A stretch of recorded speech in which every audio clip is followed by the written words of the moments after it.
Good morning and good evening to all our participants. And on behalf of NCAP, Association of Media and Communication, Academic Professionals, um, Human Rights Chair, University of the Punjab and Purdue University, I welcome you all on the second series, second webinar series of One World, One Struggle. Our the whole philosophy of this webinar is basically based on this fundamental principle that all humanity is like one body. And if any part of the body is in pain, the whole body feels the pain and it makes an effort to address it. So, based on this principle, we believe that these these series of webinar will help in fostering global solidarity and collective action. Um, the first of these webinar series is basically we have started off with this Gaza genocide. This is the second one. We started this webinar from this with the Gaza genocide, particularly with this in mind, that this is something that really pains us all, and it also frustrates us. And at the same time, sometimes we feel little helpless about it. So this is where we felt that no, we need to do something with this confidence and with this faith that our collective voices and our collective actions will make a difference. So we have to move forward with hope and confidence that the pain and injustices in the society are not there forever, and they are there for us to address. And we can, if we are working together, and if we rise above our belief systems and our whatever borders that we are in, we move beyond borders. So definitely, we can address them.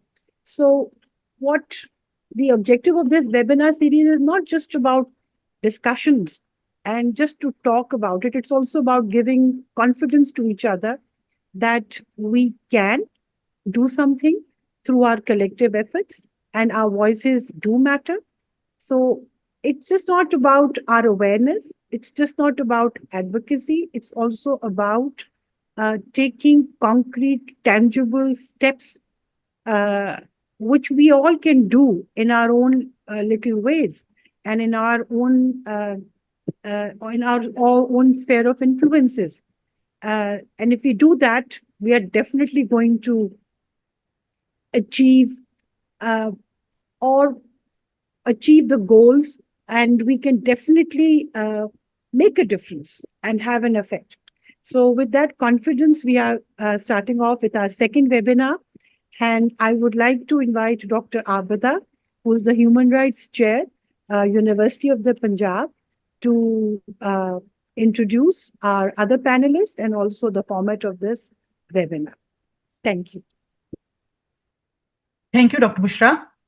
In today's session, we have the followers of all three Abrahamic religions. People of faith must be characterized by justice, by compassion, by mercy. And this webinar is our humble effort to bring together people for peace, for solidarity, and for unity. So today, we are honored to have with us Dr. Benjamin Balthaser. He is an associate professor of multi-ethnic US literature at Indiana University, South Bend. Professor Balthaser is a distinguished author with two significant books to his credit. His first book, Dedication, is a touching personal narrative about his experiences growing up in the Jewish left. His second book, Anti-Imperialist Modernism, Race and Transnational Radical Cultures from the Great Depression to the Cold War, probes into the intricate connections between cross-border anti-imperialist movements and the evolution of modernist culture during the mid-century. Professor Balthaser's scholarly contributions extend beyond his books.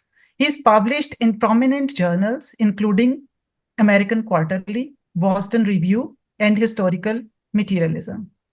His forthcoming book, Citizens of the Whole World, Cultures of the US Jewish Left and the Politics of Anti-Zionism, is set to be released soon. Thank you very much, Dr. Balthaser, for accepting our invitation and giving us the honor to be with us. We are delighted to extend a warm welcome to our co-host, Professor Dr. Lee Artz, a professor of media studies and director of the Center of Global Studies at Purdue University Northwest. Professor Lee has 12 books on his credit, including Global Media Dialogues, Industry, Politics and Cultures, Spectacle and Diversity, Transnational Media and Global Culture, and The Pink Tide, Media Access and Political Power in Latin America.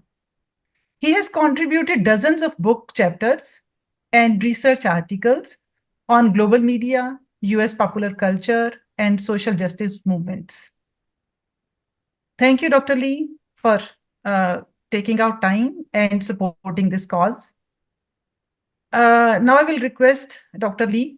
Before proceeding on, I would like to explain the format of this webinar. In the first session, we will talk to Dr. Benjamin Balthaser, followed by our student representative from Punjab University, Mr. Bilal. And before moving to Mr. Bilal, our attendees, our participants can ask questions, and you are requested to write your questions in the chat box. Dr. Lee will take the questions. In the Q&A box. In the Q&A box. Yes. Dr. Lee will take questions and we will request Dr. Benjamin Balthaser to respond to those questions. So formally starting, I will request Dr. Lee to take the lead and start posing questions to Dr. Benjamin Balthaser. Thank you. Welcome, Dr. Balthaser. I'm so happy you can join us today, and I'm happy to speak with you. I know you visited Purdue University some time ago at a panel that we had, and we were delighted to hear your account of Zionism and anti-Zionism. So I'd like to jump right in by asking you a question to comment on the attempts by the UN General Assembly to call for a permanent ceasefire, as well as the International Criminal Court decision, and then the role of the US in blocking the international movement for a ceasefire.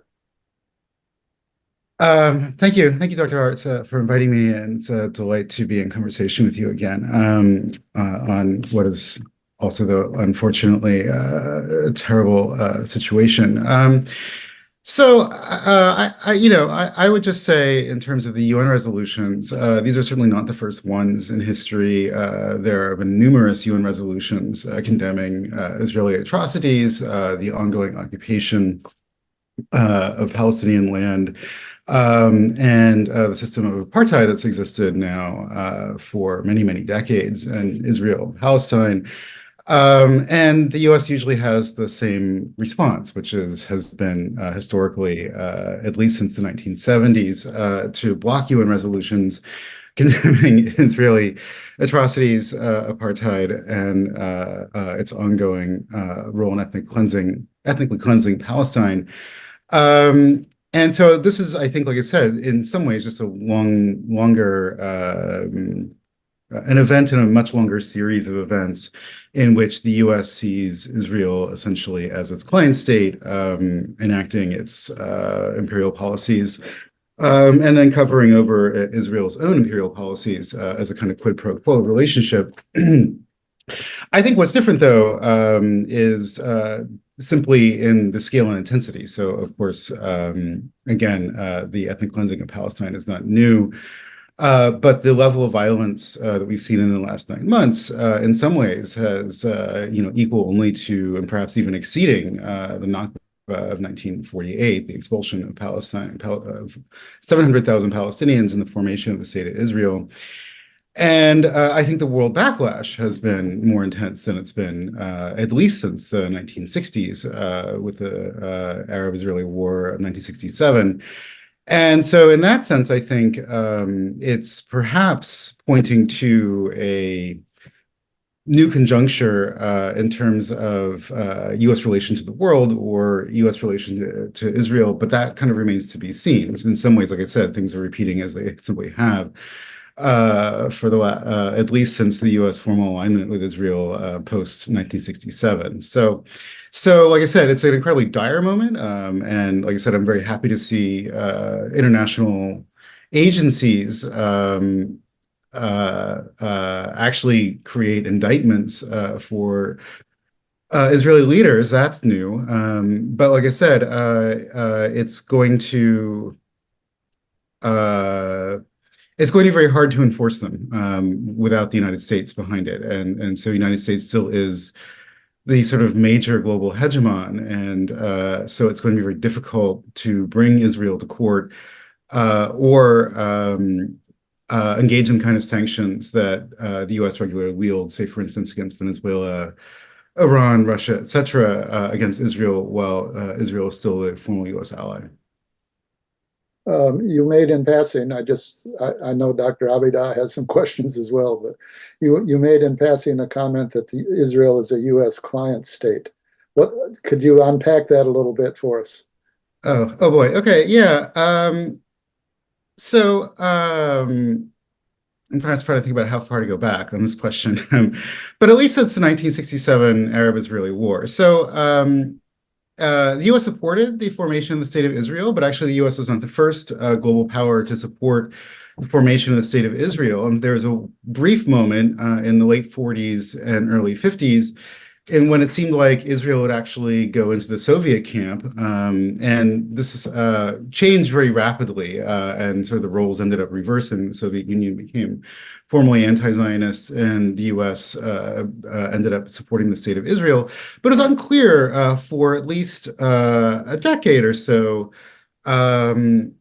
what large superpower that Israel would align with. And just to be very clear, Israel has always felt it's necessary for its continued existence to have alignment with some larger sponsoring power. Israel is a very small country. It is economically and also legally dependent, first, again, on the Soviet Union for its formation by the UN in 1947. And then, of course, it's continued sponsoring first by the Soviet Union and then by the United States. And so, like I said, Israel's always needed a kind of client state. And of course, also, too, Israel, because of the violent nature of its beginning, has not exactly endeared itself to its neighbors. And so it's been fighting sort of constant wars, some of which were expansionary and some of which also were existential, that has actually threatened Israel's existence, at least were seen to very briefly.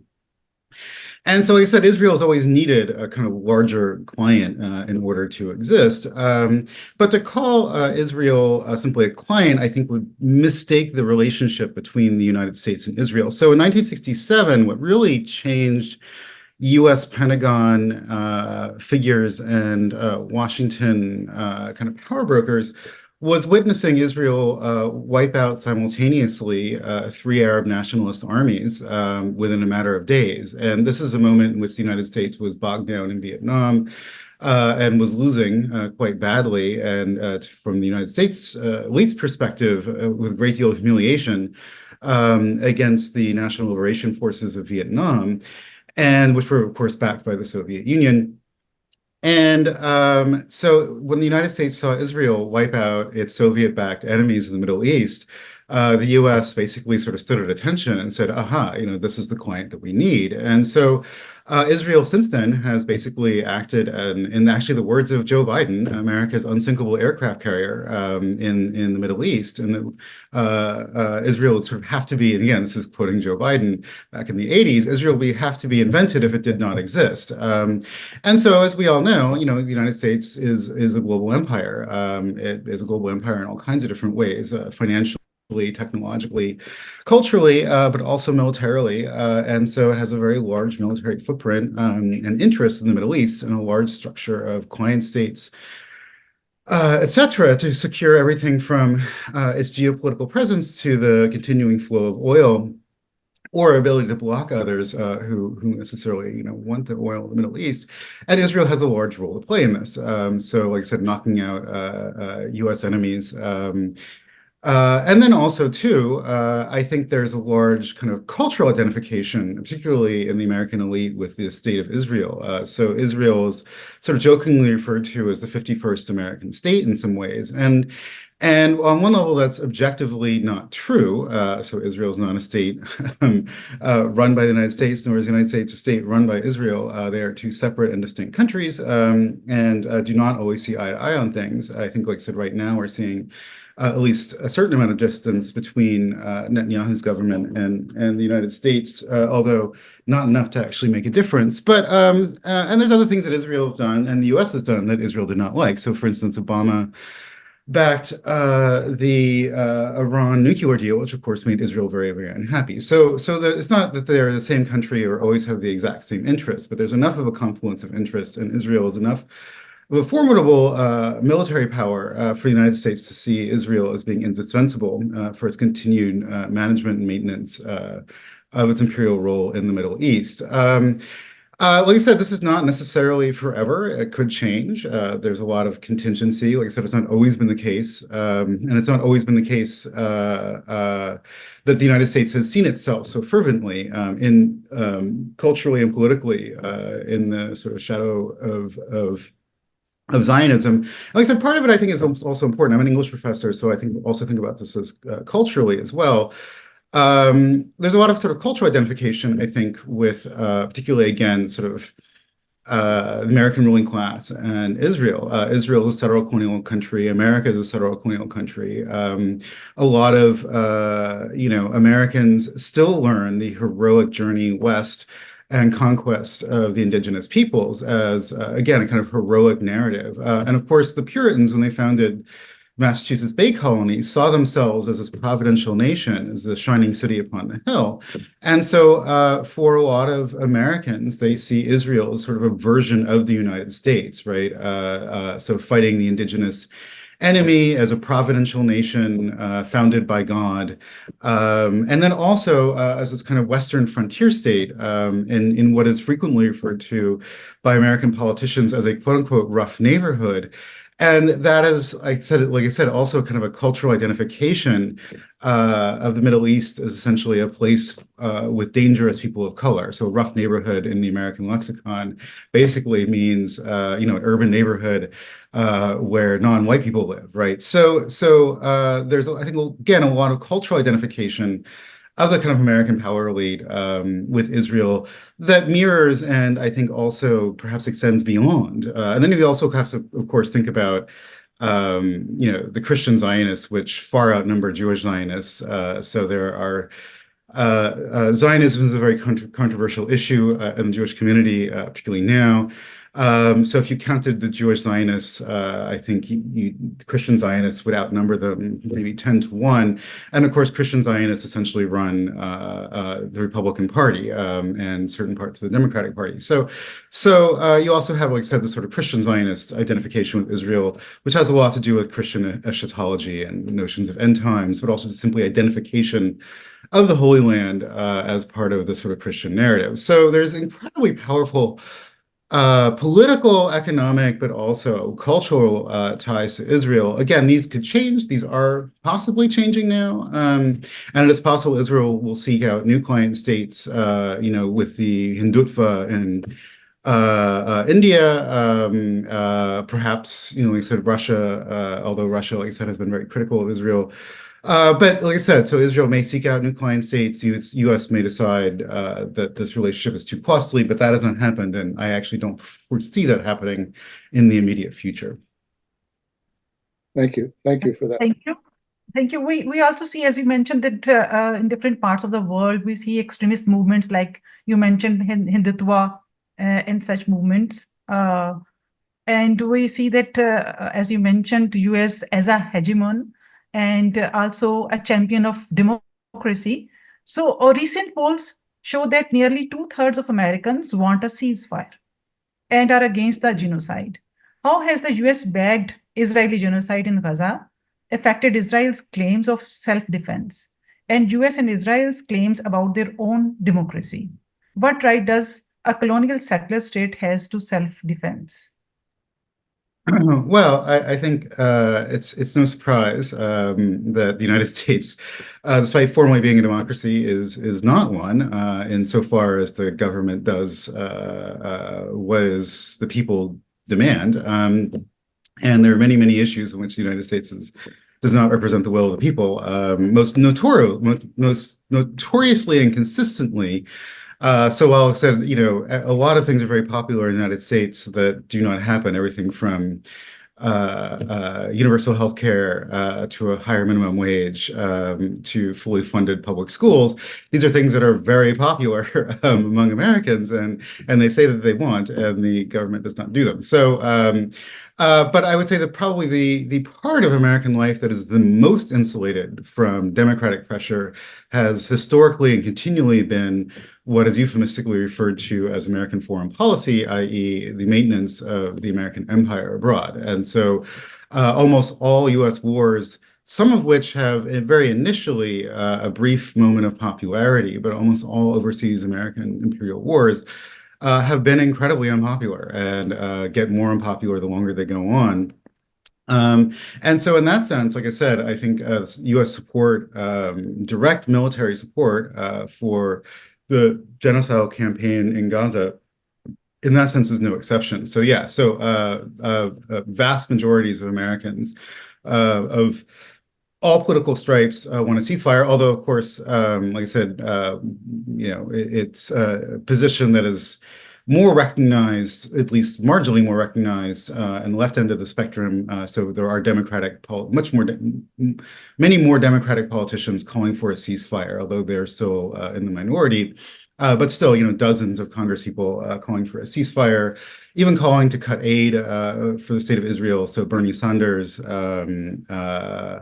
AOC have called for the cutting of aid. Jamal Bowman and Tory Bush have called for the cutting of aid to Israel. And so, like I said, there is a growing kind of left call, at least within more liberal corners of Congress, for a ceasefire and to cut off aid.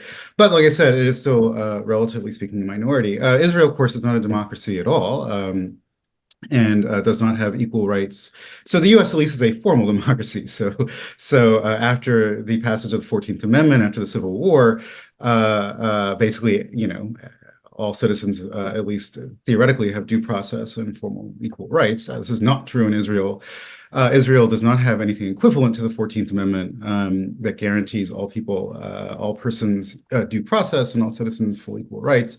So the Palestinians who are under occupation in the West Bank, of course, have no rights whatsoever. And then, of course, Gazans are undergoing full military, horrific and military assault and against a largely defenseless and penned-in civilian population. So, like I said, Israel is not intended to be a democracy. So is it intended to be a Jewish supremacist state in which, like I said, it is there to recognize basically a quote-unquote homeland for Jews. I would say, though, increasingly Israel is not even a democracy for its Jewish citizens. So it has been taken over by the far right. Menachem Begin in the late 1970s was the first kind of right-wing Israeli prime minister, and Israel has lurched even further to the right ever since then, even assassinating its own prime minister, who is attempting to make, albeit a very flawed, peace deal with Palestinians. And so you would think in most kind of democratic countries, if a right-wing political operative assassinated a sitting president, there might actually be some kind of political investigation of the right-wing parties that instigated it, and that never happened, right? So on some level, like I said, the assassination of Rabin was not just the assassination of one person. The peace deal, of course, was incredibly flawed, and we can get into some of the problems with it. But to the Israeli right, that was seen as far too much, and both empowering the Israeli left, the Israeli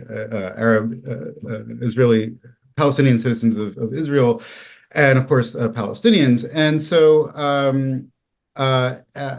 so the government that runs Israel, like I said, is not even particularly democratic internally any longer. So there's an incredible crushing of dissent, banning of international news agencies like Al Jazeera, and just actually like regular kind of political violence kind of occurs in Israel, peace demonstrations routinely, and even against Israeli citizens. And so, like I said, Israel has no intention of being, offering democratic representation to Palestinians that are under its power, but like I said, increasingly is not even democratic among Israelis. So, like I said, but I think you can think about that as the sort of crisis of the occupation kind of continues. I think the kind of response to an increasingly militarized fascism is going to be the road that Israel is taking. Thanks. Thank you. Recently, governments and university administrations in the US and Europe have charged opposition to Israeli genocide as anti-Semitic. In Germany, solidarity actions with Palestine are illegal. In the US, students have been suspended from school, kicked out of their dorms, and even criminally prosecuted for peaceful demonstrations and campus encampments. Artz recently reported that there were tens of thousands of Jewish citizens who had family members that were held hostage, and they were demanding of Netanyahu and the government to negotiate and gather a ceasefire and bring the hostages back. So my question is, and I understand you're a member of Jewish Voice for Peace as well, how does Jewish Voice for Peace understand equating opposition to Zionism with anti-Semitism? Well, very simply, being against in any way, shape, or form the state of Israel is not anti-Semitic. People are not states. And the equation of a state with the people in it is completely outside of the way people understand the relationship between states and people for quite some time. So, for instance, if one criticized the state of Russia, even the existence of the state of Russia, which is an empire and is constituted through basically, the expanse of the Slavic Empire, east and south. If someone criticized that and said that actually the Russian state is illegitimate, I'm not saying it is or isn't, but I was a Russian studies minor, so I have a little bit of a kind of understanding of the history of Russia. And like I said, and there are people within the borders of Russia, and particularly when it was the Soviet Union, who thought it was simply an illegitimate state and had no right to exist. And you might think that's crazy. That could be an insane position to take, but it's not inherently anti-Russian or racist against Russians to say. And the same thing for the state of Israel. There's nothing inherently anti-Semitic about saying the state of Israel is an illegitimate state and needs to be reconfigured in some very profound way, or completely abolished and replaced with something else. So, of course, obviously, if one says that Israelis themselves shouldn't have rights or should be tossed into the sea, that's a different question, and we can get into that. But if we're simply talking about the state of Israel, it's a political entity like any others. And like I said, and many states have changed so radically as to be completely unrecognizable right now. I would actually remind, again, people of the United States had an internal revolution in the 1860s, which completely undid and changed and transformed the United States from one thing to another, right? So states change all the time. The way it understands who its citizens are changes all the time. And so demanding the state of Israel transform and become a state, whatever you call it, of all of its people, there's nothing more anti-Semitic about that than saying the 14th Amendment is, again, anti-American. Jewish Voice for Peace also, in my own research, points to, and I could go on for a long time about this because I just finished a book on the subject, but there's a very long history of Jewish, I wouldn't even say dissent, because dissent makes it sound like it's a minoritarian position, but there's a long long history of opposition to the idea of Zionism and to the Israeli state in the American Jewish community, and the consensus around support for the state of Israel as being central to being Jewish is very new. It really doesn't actually become consensus until really the late 1960s, early 1970s, and ceases being the consensus at least by the 2000s, right? So I don't think anybody could say right now that Zionism is the consensus among American Jews right now, particularly when Jewish Voice for Peace is one of the really the largest kind of grassroots Jewish organizations in the United States at the moment. But this, like I said, goes all the way back even to the beginnings of the Zionist movement. So, there were attempts to propagandize about Zionism in the United States, and the American Jewish public really for most of Zionism's history wanted nothing to do with it whatsoever. Leftists saw Zionism as a form of imperialism and colonialism, was referred to as Jim Crowism by many leftists in the 1930s and 1940s. That is an apartheid state. Also was seen as right-wing Jewish nationalism. And so if you're a leftist, like I said, being anti-nationalist, particularly right-wing nationalism, I think would be a fairly common position to take. And then, of course, even after the foundation of the State of Israel, of course, Israel did garner support, and the Jewish community garnered support in the United States in general. It really wasn't until after the Six-Day War that most American institutions and most American Jews really started seeing Zionism as being important to understanding Jewish life in the United States. And it was really actually after the United States declared its kind of formal client relationship with Israel as a client of the United States, a relationship with the United States, and that American Jews, precisely because being Zionist at that point was sort of associated or synonymous with being a good American. It really wasn't until after the 1967 war and then early 1970s that most major Jewish institutions and Jews really started seeing Zionism as quite central. And I would add, just as an aside, this idea of equating Zionism with Jewishness or anti-Zionism with anti-Semitism was a consciously taken on campaign by major bourgeois Jewish institutions in the early 1970s. It was called the New Anti-Semitism Thesis, and it was embraced by the ADL, Jewish federations, etc. And basically, it was an attempt to associate anti-Zionism with anti-Semitism, and really targeted the left. So the sort of traditional reading of anti-Semitism is that anti-Semitism is a product of nationalism and it's a product of the far right. So the Nazis are the paradigmatic example, right? So or the anti-Dreyfusards in France, right? So these are nationalists, they're right-wingers, and or Christian anti-Semitism, so associated, for instance, with, the traditions of the Catholic Church, et cetera, or other Christian, Martin Luther, So this is sort of the understanding of where anti-Semitism comes from. Traditionally has been on the right and, in sort of Christian anti-Semitism. And this new anti-Semitism thesis says, no, that's all wrong. In fact, actually, it's backwards. The right actually now are our friends because they support the state of Israel.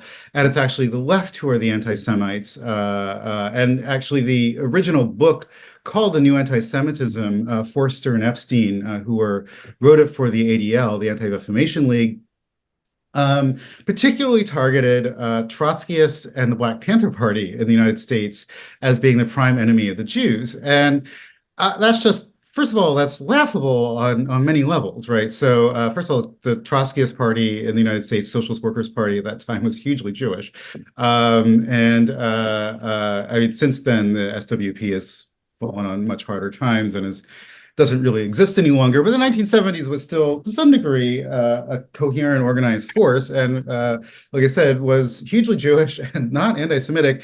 And to suggest the Black Panther Party was teaming with anti-Semites is also equally laughable, particularly when, like I said, being anti-racist is kind of the sort of organizing principle of the American left. And but like I said, undertook this propaganda campaign, essentially to both remake the Jewish community, but also basically create a kind of ideological barrier in which anti-Zionism would be no longer associated, as it traditionally was, with either anti-nationalism or anti-colonialism, but rather associated with a form of racism, right? And of course, if Americans, good progressive, and it's very confusing for people because, nobody wants to be a racist, right? Anti-Semitism is basically a form of bigotry. Nobody wants to be a bigot or a racist. And so no one wants to be called a racist or a bigot, right? And then of course, it also allows university administrators to say, oh, we're not shutting down, anti-war protesters, we're shutting down racists and bigots, right?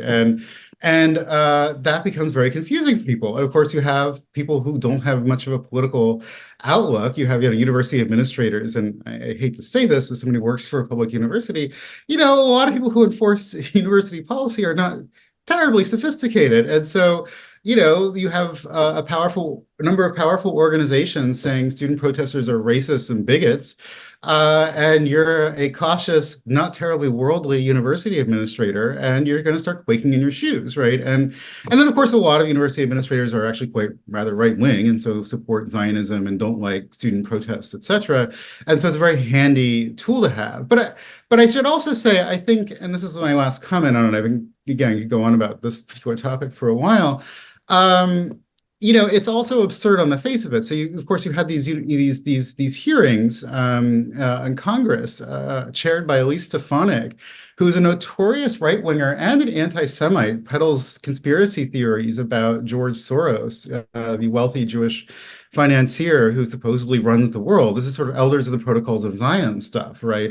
This goes back to kind of original kind of Nazi and Russian Tsarist anti-Semitic conspiracy theories that there are wealthy Jewish financiers that run the entire world. So you have somebody who's peddled this kind of conspiracy theory. Her particular theory is that George Soros is funding migrant caravans to invade the United States. So it's also anti-immigrant and racist in that way as well, accusing university professors of not taking anti-Semitism seriously enough by not cracking down hard enough on student protesters. So any reasonable person would have laughed in her face, right? This is an absurd claim. First of all, the student protests were not anti-Semitic, and you had an enormous Jewish presence. If you paid any attention to the protests as they were happening, like I said, Jewish Voice for Peace and other kinds of organizations like it had enormous presence at all the student encampments. But like I said, it was very effective, however, at cowing these university presidents and intimidating them into taking some kind of action against the protesters. But of course, like I said, even university administrators who might, on some level, not like being bullied by a right-wing congressperson, university presidents don't really love student protesters, so it wasn't exactly hard to convince them to do something about it. But nonetheless, like I said, it's been very effective, and it's very confusing for a lot of people. And we have to just simply understand it as essentially a propaganda campaign that was constructed by the U.S. Pentagon, Congress, and also right-wing Jewish organizations in the 1970s to produce this kind of consensus. Now, I should also say, too, there are anti-Semites who, for whatever reason, are critical of Israel, right? So you have people who think there is a Zionist world conspiracy that, runs the world or controls American Congress. You have white nationalists who hate Israel because it's a Jewish country, etc. So they're certainly out there, and I think the left has to be, and sort of pro-Palestine, Palestine solidarity movement, I think needs to be very careful not to associate with these types. So a friend of mine, Ben Werber, writes a lot about the right wing in America, and there is a segment of the right wing in America, these sort of America Firsters, who have increasingly become critical of Palestine. Candace Owen is one of them, right? Nick Fuentes is another. And, these people are classic anti-Semites, and they're also fascists. And so their reasons for opposing Israel are quite different. These are people who also want to have a different American or U.S. foreign policy, and that's a whole other question. So there are anti-Semites there who are anti-Zionists, and so it is possible to be an anti-Zionist and an anti-Semite. But the anti-Zionist movement, as it's constructed as a Palestine solidarity movement, particularly on the U.S. left and in student organizations, is not. And I think we need to be very clear about the origins of that claim. Thank you. Thank you, Dr. Benjamin. Thank you for highlighting the connections between anti-Semitism and Zionism and how these have been developed, and also the links between Zionism and anti-nationalism, Zionism and racism, etc. Do you find any similarities in the rhetoric used to justify Islamophobia and anti-Semitism? Can communities work together to combat both Islamophobia and anti-Semitism effectively? Oh, yeah, yeah. And that's actually one of the profound irony. I mean, there's an enormous, if we weren't watching a genocide and an ethnic cleansing taking place, one could stand back and ponder many of the ironies of the Israeli nationalist expansionist project. So, Edward Said famously noted, many of the similarities of left-wing Jewish refugee writers and Palestinian writers. And Said I'm sure you're familiar, the Palestinian American literary critic, excuse me, and anti-colonial thinker. And, he long noted many of the similarities of left-wing Jewish thinkers such as Theodor Adorno and his own thinking, and actually cites Adorno quite frequently and liberally as well. Was also a devotee of Walter Benjamin and Franz Kafka. And Judith Butler and Said also were very influential on one another. And so there's a long, actually, kind of intellectual continuity between Jewish diasporic thinking that goes back, at least on the left, over 100 years, but actually is foundational to Jewish secular and religious cultural practice for millennia, and current Palestinian diaspora thinking. But also, like I said, I think just in terms of more immediate politics, a lot of the Islamophobia follows a playbook, and people like Enzo Traverso have pointed this out, follows a playbook that is very similar to historical anti-Semitism. So as Muslims are seen as fifth columnists, civilizationally unfit, the internal enemy, and of course are seen as a religious threat. And there's a kind of slippage between whether or not they're seen as a kind of civilizational religious threat or a racial threat, which is also very similar to the ways in which Jews were slowly racialized in Europe throughout the 18th, 19th, and 20th centuries. And then also there's a sort of an association with illiberal politics, right? So there's the theme of the Judeo-Bolshevik. So one of the right-wing analyses, not even right-wing, I would even kind of say mainstream analyses in Europe. So, Winston Churchill would say things to this effect, that essentially, the Soviet Union was not simply a Bolshevik country, but it's a country in which, radical Jews had sort of taken it over, right? And so Leon Trotsky was often trotted out as being an exemplar of this kind of Judeo-Bolshevik threat. And you see this with anti-Islamic propaganda. So the Islamofascism becomes a kind of a version of that, right? So there's a lot of kind of continuities and similarities, and this can actually produce surprising and I think kind of beautiful moments of solidarity. So I think we saw during the Trump administration, hopefully the first and only Trump administration, during the Muslim ban, one of the groups that was very early to organize against the Muslim ban were liberal Jewish congregations, precisely because Jews have a very particular memory in the United States of being not admitted during the Holocaust, right? So anti-immigration laws were used during the Holocaust to prevent Jews from escaping Europe and to the United States. And that memory is quite active in U.S. Jewish cultural memory or history. And then, of course, within the pro-Palestine movement itself, the Palestine Solidarity Movement itself, Jewish Voice for Peace doesn't simply act out of a kind of principle of universal solidarity, although it certainly does. Of course, earlier Jewish left-wing formations, Students for Democratic Society, particularly the leadership was largely Jewish, the American Communist Party and Trotskyist parties also had large Jewish populations, which at various times expressed Palestinian solidarity. I think it's not simply because of the universal principle of human rights and of solidarity with the oppressed, but there's also a sense that, for healthy, thriving Jewish communities in the US and around the world, Israel is both a danger. It increases, I think one can just simply objectively say, whether it's right or wrong, increases anti-Semitism around the world, but is also an anathema to, I think, many Jews' sense of quote unquote Jewish values, right? So if Jewish values have been historically diasporic, and as Judith Butler put it, a sort of ethical concern for the other. So Jews have historically been minorities in other nations. And so part of kind of the Jewish tradition is sort of thinking about what does it mean to be a minority and how do you relate to a non-Jewish majority, right? And so people seem to think of Israel ontologically, in addition to its practice, as simply being kind of an anathema, this notion of ethno-national, violent militaristic ethno-nationalism, as simply being just kind of an absolute perversion to even kind of earlier notions of Jewish nationhood. So the Zionists were not the only Jewish nationalists ever to exist. There are other Jewish nationalists.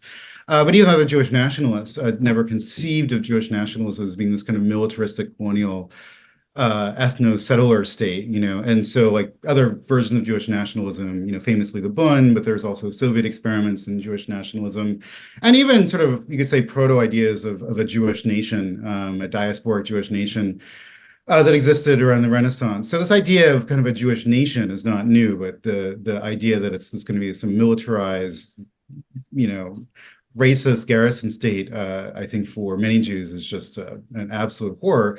And so in that sense, solidarity with Muslims, I think is both seen not only, again, as a kind of universal principle of solidarity, but also as kind of an understanding of a way to be Jewish that is very different than Israel suggests.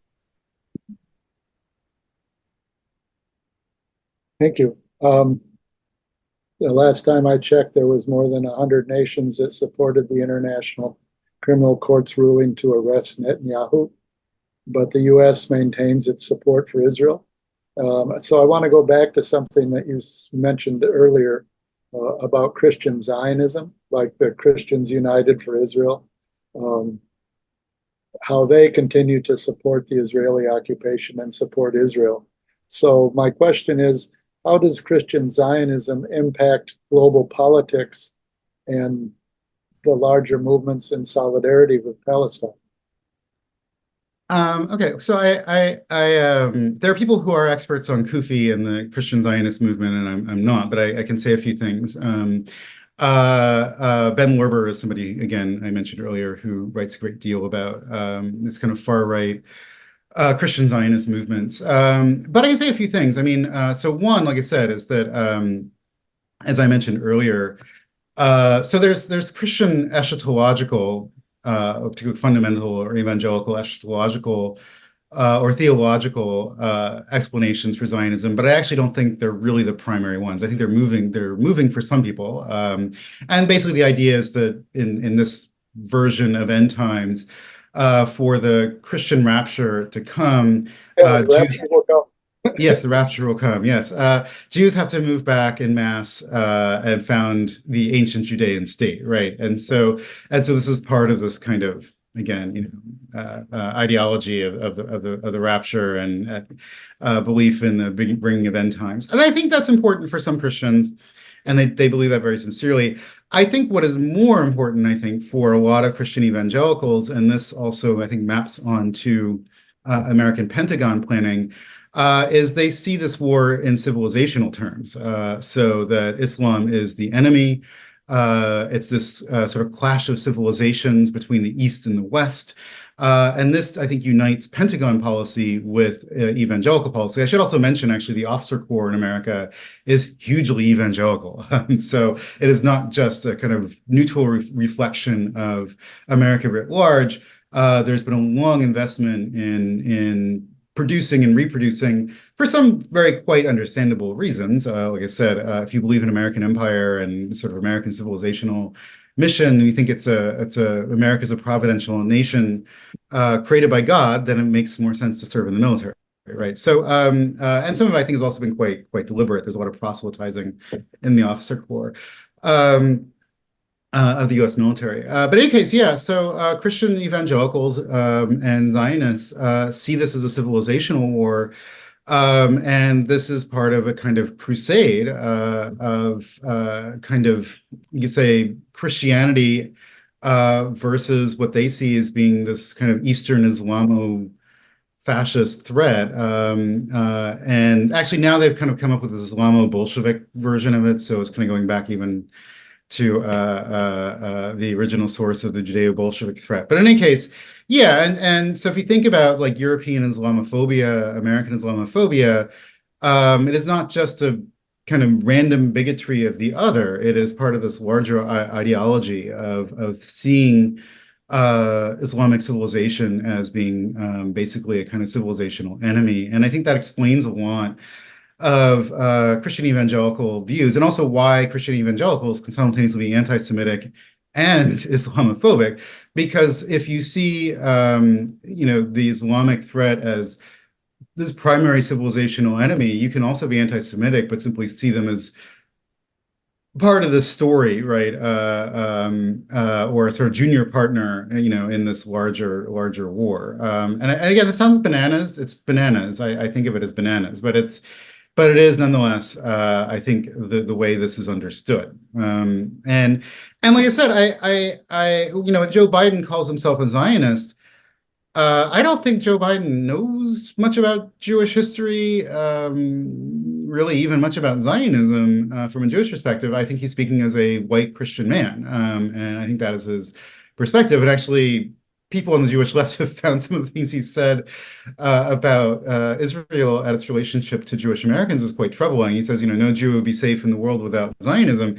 And, that's not, I mean, yes, that is a far right Zionist view. America Hane would say things like that, but that's not even things that, the ADL would say, because it basically makes Jews sound like they're not really exactly Americans, right?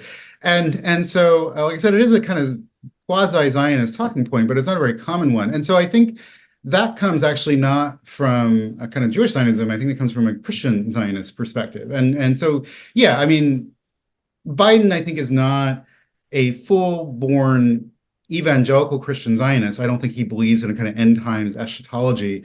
But I think that explains a lot of his rather unwavering support for Israel, even when members of his own party are suggesting this is a bad idea, even just in practical terms, let alone the humanitarian disaster. Thanks for that. Thank you. Dr. Benjamin, we see increased polarization and hate throughout the world. So would you like to suggest some communication strategies or interventions that can be considered to address the emotions of hate arising from this Palestine crisis and contributing to increased anti-Semitism? Well, yeah. What to say? I mean, I try as best as I can, to think about, first of all, the conflict between Israelis and Palestinians. There's nothing inherently racial about it. So, Jews and Palestinians had lived in harmony, if not harmony, but at least in peaceful coexistence for millennia in the Ottoman Empire. And again, not that the Ottoman Empire was a paradise, but it did have a sort of, you could say a somewhat cosmopolitan idea of mutual coexistence among a very diverse empire. So there's nothing inherently racial about this. It is a conflict over power and land and politics. And so I think one can talk about it. I think one really ought to talk about it really in those terms. That everybody wants to live, one would hope, the best, better angels of our nature would want to live in democratic, egalitarian countries in which everybody has full equal rights and an equal shot at the good things in life. And so I think that is the way I kind of frame it. I teach at a college in which there aren't a lot of it's not a particularly politicized campus, right? But I do have students who do ask me about, not because, and I teach American literature, so, again, I'm not in a Middle Eastern studies program, but, occasionally questions of, particularly now, questions of Israel and Palestine have come up, and occasionally I teach American writers who touch on the issue, and that's really how I try to frame it. It's like, we once had a country in which a significant portion of the population had no rights and was seen as non-people, and there was a long conflict to eventually change that, right? And I think all of us also, I would hope, feel that a grave injustice was done to Native Americans, and something in terms of reparations, land rights, et cetera, needs to be done in terms of recognition and restitution of that historic wrong. And I think we're simply seeing the same thing in Israel and Palestine. And it doesn't mean, again, that you have to be anti-anybody or anti-any group of people. It is simply a question of justice. And I think it's important also to understand, there's a long history, again, of Jewish thinking about Zionism in very critical and nuanced ways. There's a long history of, obviously, as I mentioned with Edward Said, of Palestinian intellectual scholars, et cetera, kind of thinking about cohabitation with Israelis and with Jews. Mahmoud Darwish, of course, also writes about, for Palestinian national poet, also writes about this question, I think, in surprising and moving ways. So this is, again, not, I try to sort of, take a step back from this notion this is some kind of civilizational war, a race war, or that, Jews and Palestinians have some kind of, long historical conflict that can never be resolved, right? So this is a very clear conflict about land and power, and hopefully, like all conflicts, this will end, and hopefully end with a more just and equitable solution for everyone. So. Thank you, Dr. Balthaser. We will take questions and answers. There's a Q&A button on the bottom of your screen, and if you have questions, we've already got a few of them have come in. So if you have questions for Dr. Balthaser, what we would like to do now is Dr. Abida Ashraf is going to introduce Muhammed Bilal, who's a student in Pakistan who has helped lead some solidarity activities. And we'd like to talk with him for a few minutes, and then we will go to the Q&A. Thank you very much. Thank you, Dr. Lee. Moving towards our second part of the webinar, we are presenting an interview with Muhammed Bilal. Muhammed Bilal is the president of PUHRF, Punjab University Human Rights Forum. Currently, Mr. Bilal is enrolled in MPhil, Public Relations and Advertising. He has been regularly organizing talks at Punjab University Human Rights Forum. And this interview will provide valuable insights into the experiences and perspectives of students from the Punjab University. Muhammed Bilal, I welcome you to this session. And we would like to know that how has your journey as an activist evolved, and what sparked your passion for advocating Palestinian rights? Hello to all of you, and thank you very much, Dr. Abda, for the introduction.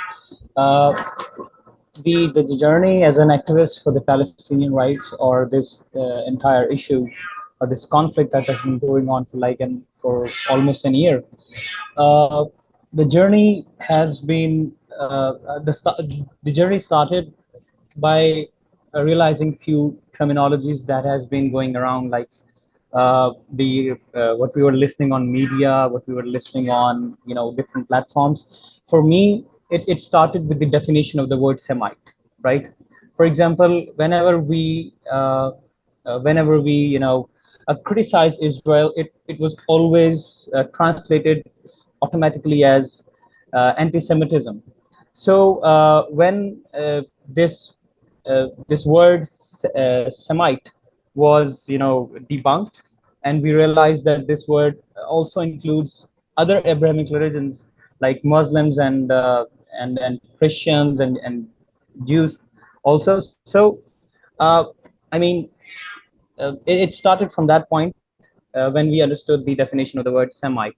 It includes the Palestinians, the native Palestinians as well. It's not only the Jews living or the people living in Israel who are Semites. So for me, this journey started with the understanding the basics about whenever we listen about this conflict from the traditional media or social media that uh, Israel, or Palestine is a conflict, and it's a conflict that is basically a conflict of being anti-Jewish, and anti-Semites. So for me, the journey started this way. Thank you, Muhammad Bilal. Would you like to explain that? What was the reaction of student body after 7th October when this crisis started? There was a kind of like revivalism of this thing, and then how did you organize different activities to create awareness from the platform of Punjab University Human Rights Forum? Yes.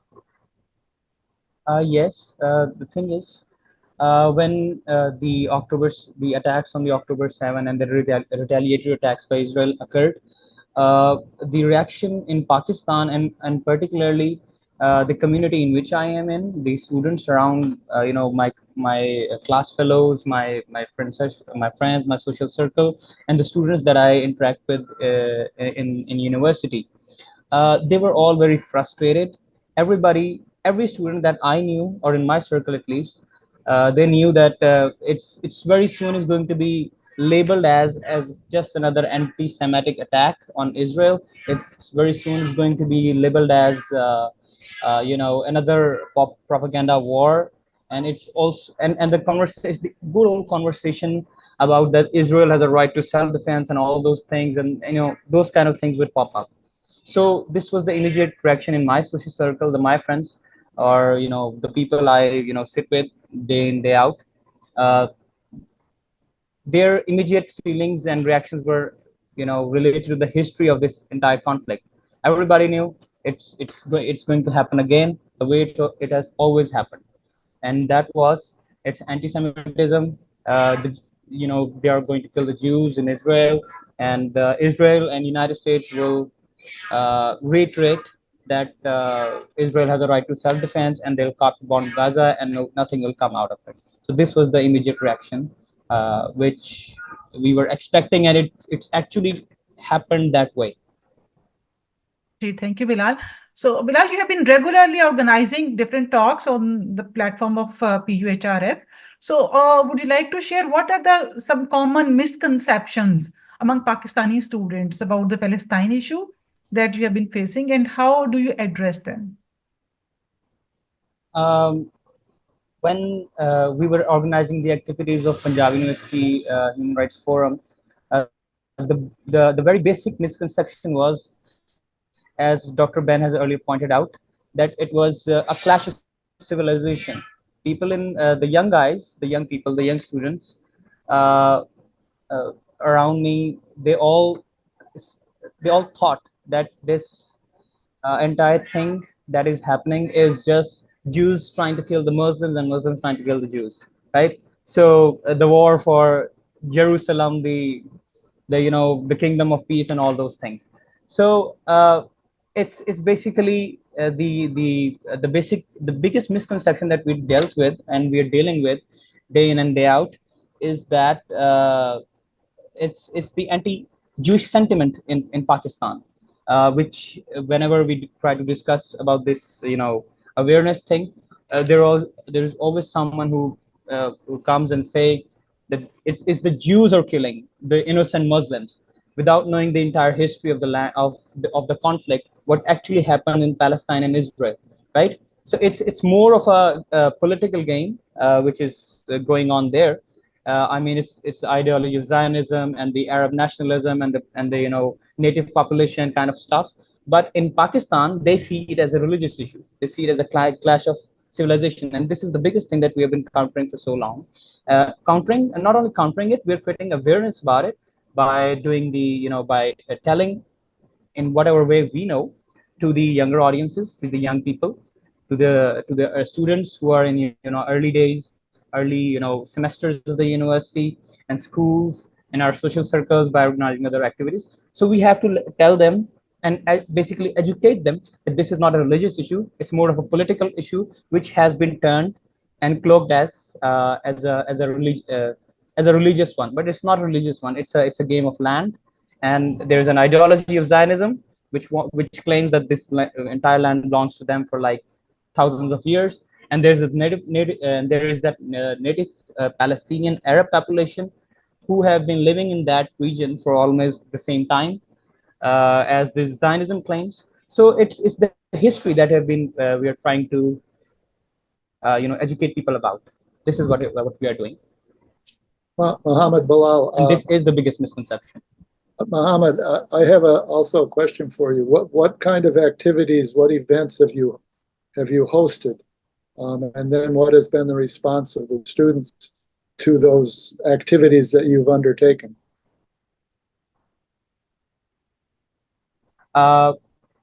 We basically, the activities that the Human Rights Forum conducts, we do it every week, an awareness session. We basically invite students to come and join us so we can discuss about the human rights and this conflict, Israel-Palestine in particular. So the activities normally involves discussions with the students. They say something, we say something, we discuss it, we learn. This is the routine activity. Now, the specific activities for this cause is that we basically organized and hold a whole week, dedicated a whole week for Palestine, and we call it a Palestine Week in our university. And in that, we organized a roundtable conference. We invite intellectuals who were, in Pakistani intellectuals who have, exposure to the world affairs, like diplomats, few, the people who are well versed in these kind of things. So we invited those people. They educated people. Then there was a seminar. There was a walk, and then we, had a kind of a protest as well. But those kind of protests did not happen. But we did do those kind of things on our own level with a few hundred students. Do you have an organization? Is there a Palestine? No.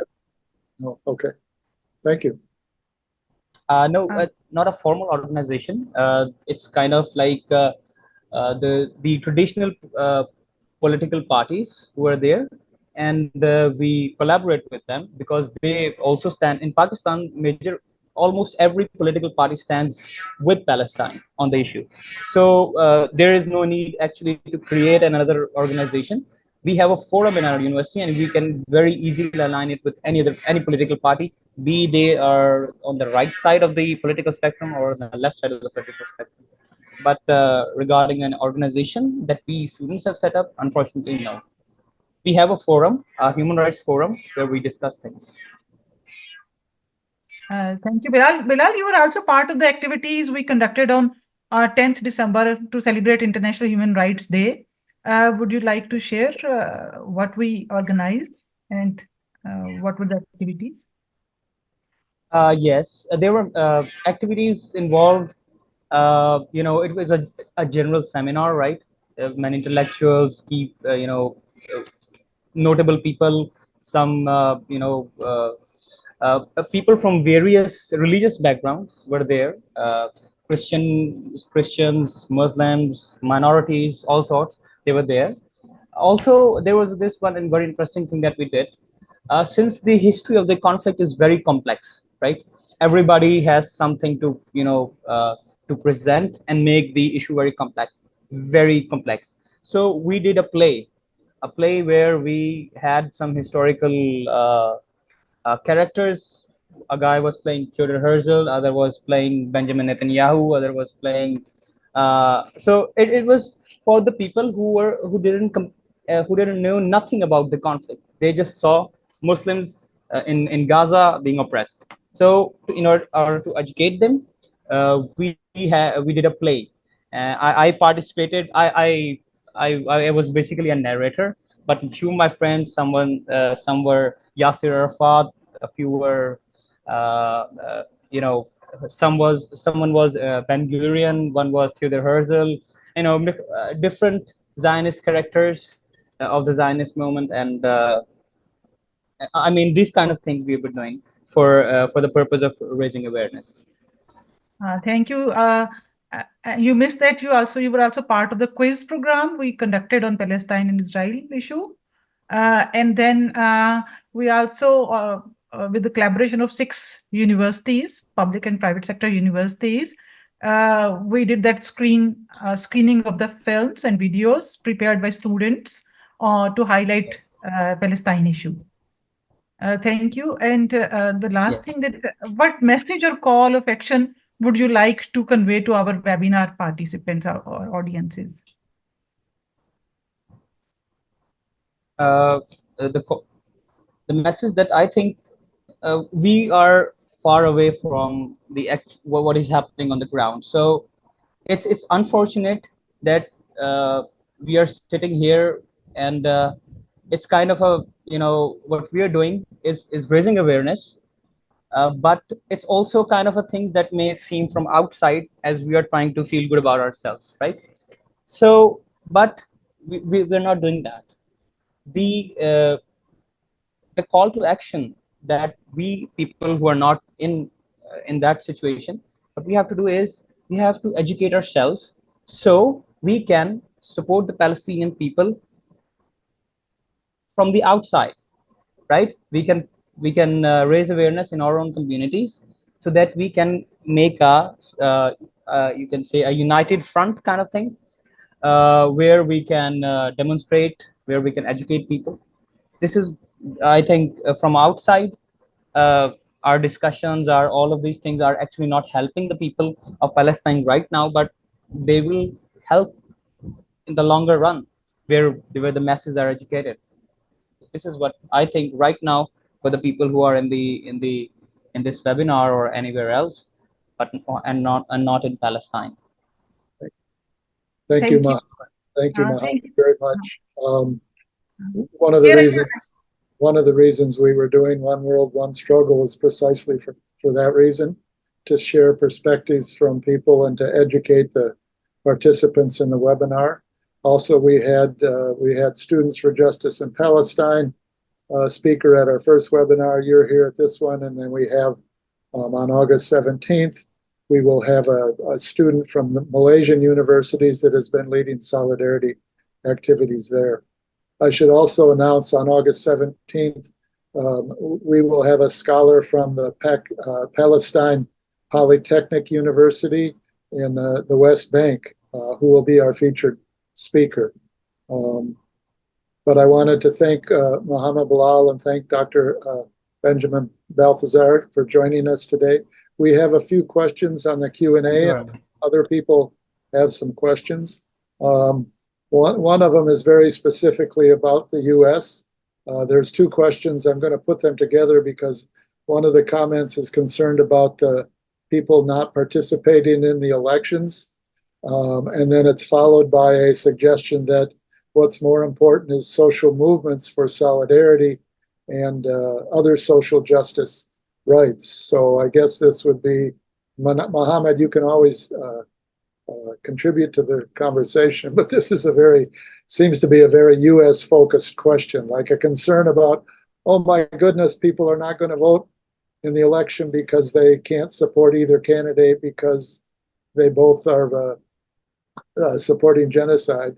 Whereas another question that followed it almost immediately was, what's the role of social movements for solidarity with Palestine and advancing other social justice issues?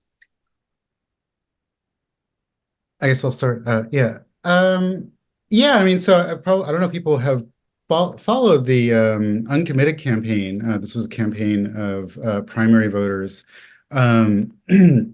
primarily in swing states, to vote uncommitted in protest against Joe Biden and his support for genocide in Palestine.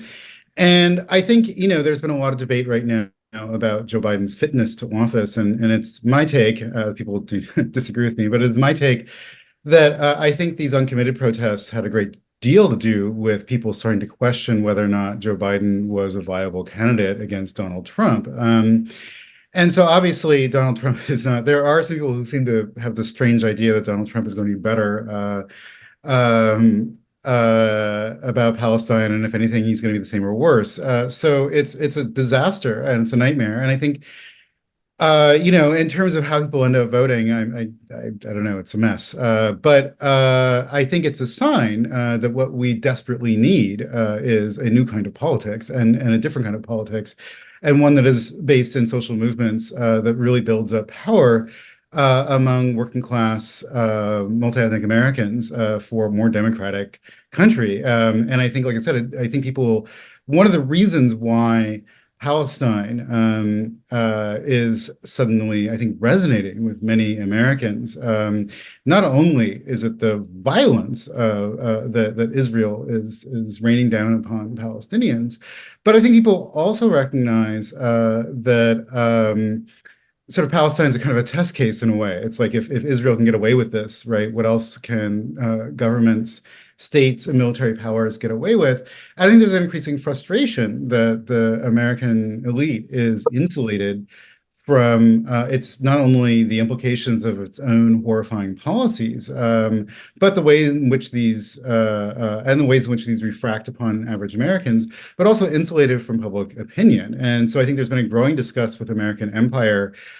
I mean, I'm old enough to remember protests and organized against protests against the Iraq War, and I think part of course, this is sort of the same. In one sense, people were horrified by simply the outrageous levels of violence that the military state was raining down upon another country, but also that the U.S. state was simply completely insulated. You could turn millions of people, literally millions and millions of people out on the streets of the United States, and it does not actually change, at least in a direct way, American foreign policy. So I think, like you said, we're going to be needing to see this fight, like I said, taken up, I think, in a broad democratic sense among all forms of American civil society, labor organizations, left organizations, et cetera. I'd also say the one other thing, too, I think that's really hit me, this is simply speaking as university faculty at a public college, that faculty also, and people need to get organized because the crackdown on faculty and students, the dismissal of faculty for taking part in protests, for speaking out, is part of a larger kind of right-wing neoliberal turn. And what is protecting faculty and students from being dismissed or terminated are student and faculty organizations that are self-organized to protect their own rights. And so I think there's another way in which the crackdown against pro-Palestine activists is part of a larger crackdown against free speech, the left, et cetera. And so I think, like I said, we're also going to need to get organized to simply protect the ability to make such criticism in the days to come. And like I said, in the state of Indiana, where I teach and Dr. Artz teaches, there is a very well-funded and now successful legislative attempt to investigate progressive faculty who do not teach right-wing material or teach critical race studies, et cetera. And one of the galvanizing triggers among right-wing politicians to start organizing around this was the student protests at Indiana University. And so there's a sense that, this must be cracked down upon. And so we're going to need social movements and organizations, again, not only to create a global solidarity movement, not only to make our states more democratic, but also in this kind of age of crackdown to support even the right, basic rights of free speech that are being assaulted. And again, the sort of anti-Palestine solidarity protests, I think, is simply the tip of the spear. Thank you. We only have about 10 minutes left, but we've got several questions. I'm hoping that we can have a couple of these questions, and maybe Dr. Balthaser can address these. The first one has to do with the return of the democratic, secular one-state solution as opposed to the two-state solution. It seems to have had a recurrence or a rejuvenation, I guess. So I just wondered if you could comment on that. And then the next question, to kind of get you prepared, is there was a question about Netanyahu speaking at Congress shortly. I guess he's been invited. So, but those would be the last two questions. Sure. And we've got now 7 minutes. So. Okay. Yeah.